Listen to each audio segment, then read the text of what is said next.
Ambassador Keshi, you wanted to say something. As a follow-up, I just want to re-emphasize what the High Commissioner said, because we're having this conversation in Abuja, in Nigeria, in Africa. Look, you can't make it if you are not competitive. And you cannot be competitive if you do not develop internally what you want to trade with the rest of the world.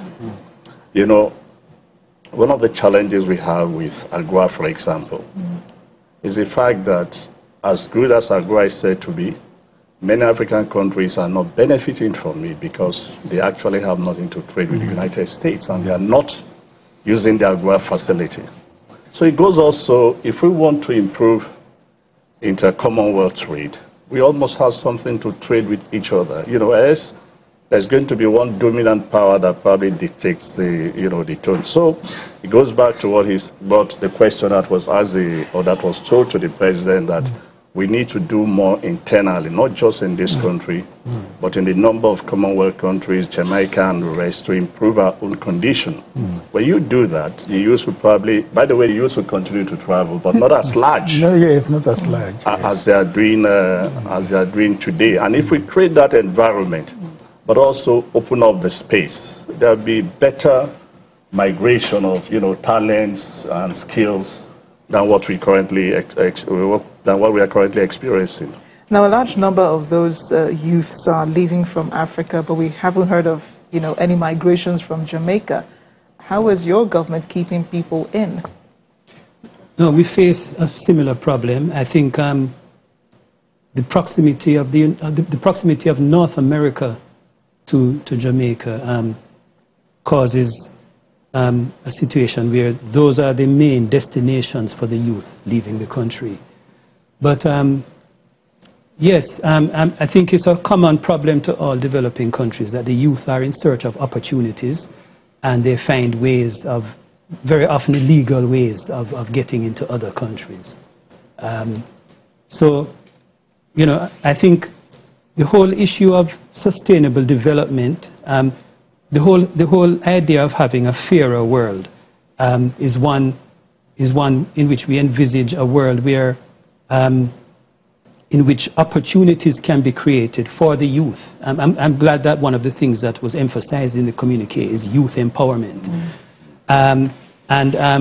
It is, the vision is that over time we will see a reduction of illegal migration by youth. Ambassador, it's your country that many Commonwealth migrations are heading towards the UK. And I know it's been a bit difficult keeping people out. And I know there are lots of measures now to make sure that people are not even, if you do not have any skilled employment or you're not a skilled worker, you have no business being in the UK. If you don't have any trade doing, you're not schooling, it's difficult for you to come into the UK.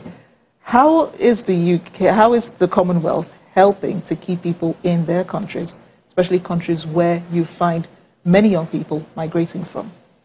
I go back to jobs. I mean, I think so much of this is about employment. It's about jobs. It's about creating the right business environment to enable an economy to grow and to flourish. And that's in part about trade. It's also about the business environment. It's about bureaucracy, about red tape, about how you can encourage people to start new businesses and employ people. So I will always come back to that. But if I may pick you up on what you said about us trying to keep people out. I mean, we have something like 1 million Nigerian in the diaspora in the UK. 1 million people. So we're not keeping Nigerians out. There are Nigerians who are coming in and who are very welcome, who've made huge contributions. 7 MPs in the British Parliament are of Nigerian descent. Businesses, legal people, footballers, you name it, cultural actors, John Boyega. It just goes on and on and on and on. So what I would say is that people have to meet the criteria, but what is perhaps a little known fact is that something like 70% of all Nigerians who apply for a visa to go and visit the UK are accepted, and 90% of all Nigerian students who apply to study in the UK, once they have a place, are also accepted. So it's not a question of Fortress Britain. It's not a question of us pulling up the drawbridge. But you do have to have, you have to meet the criteria. Just as a British person who wants to come to Nigeria has to apply for a visa to come here and has to meet the criteria that Nigeria expects people to meet. We'll take another break. Now when we come back, we'll be wrapping up the discussions right here. Don't forget, you can send in your thoughts at Paul T. Arkwright, at Femi Adesina, at Channels TV, and tell us what you think using the hashtag CHOGM18. Stay with us. By the way,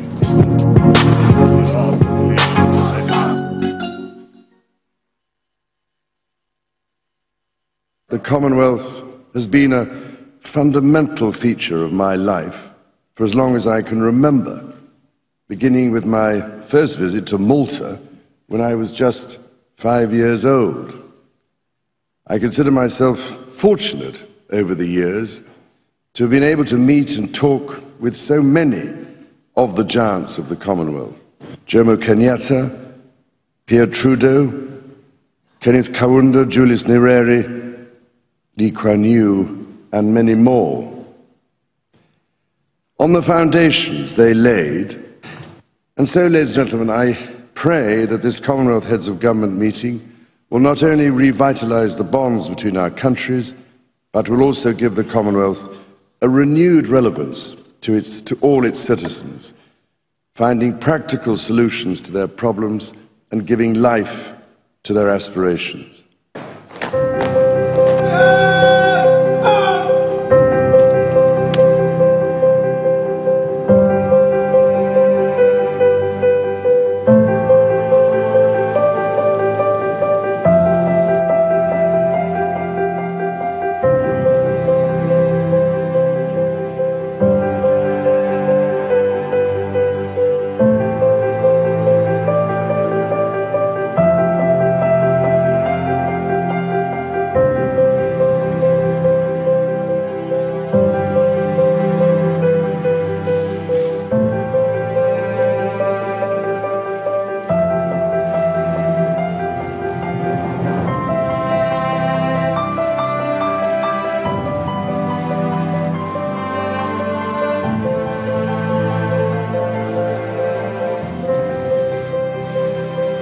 The ballroom is the largest in the palace, opened in 1856.